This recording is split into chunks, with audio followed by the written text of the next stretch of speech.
8 বছর বয়সে আমি গাঁজা বিক্রি করেছি। 10 বছর বয়সে চোর চোরটাদের সাথে মিশা যায়, চুরি শুরু করি। 12 বছর বয়সে ফরেন ব্র্যান্ডি খাওয়া শুরু করি।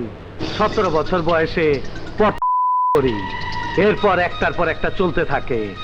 আর হাড্ডি দিয়া আমার জমিন শক্ত, লোহার মতন শক্ত। এখন আমারে কেউ হেলাইতে পারবো না। আজ আমি এমন জায়গায় পৌঁছাইছি যেখানে মন্ত্রী, মিনিস্টার, পুলিশ, মাস্টার, এই দল ওই দল, পজিশন অপজিশন সব আমার হাতের মুঠোত। একটা পান খায়া পিক ফেলানোর মধ্যে আমি একটা বংশ নির্বংশ করে দিবার পারি। আর আমার সামনে তুমি সামান্য মশামাছির চিন্তা করবে না। যাও পুলিশ স্টেশনে যাইয়া ফেন্সিডেলের কেস নিয়ে বস্তিতে হানা দাও। পাবলিককে বুঝাও তুমি অ্যাক্টিভ।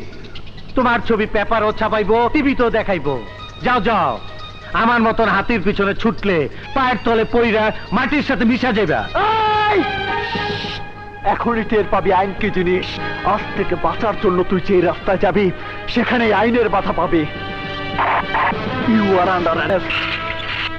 ওই থাম, দেহ কি করে, চল।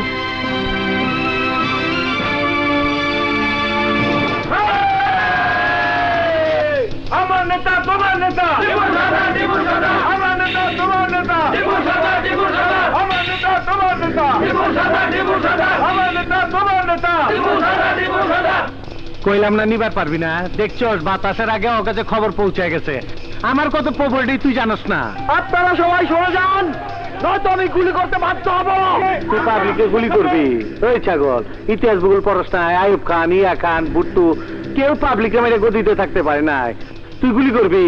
কর, আরে মার।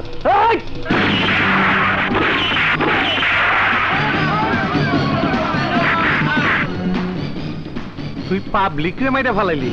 ওই তুই কামটা করলি কি? পাবলিক না, পুলিশের লোক। আর গুলিটা ছিল ফলস। চল।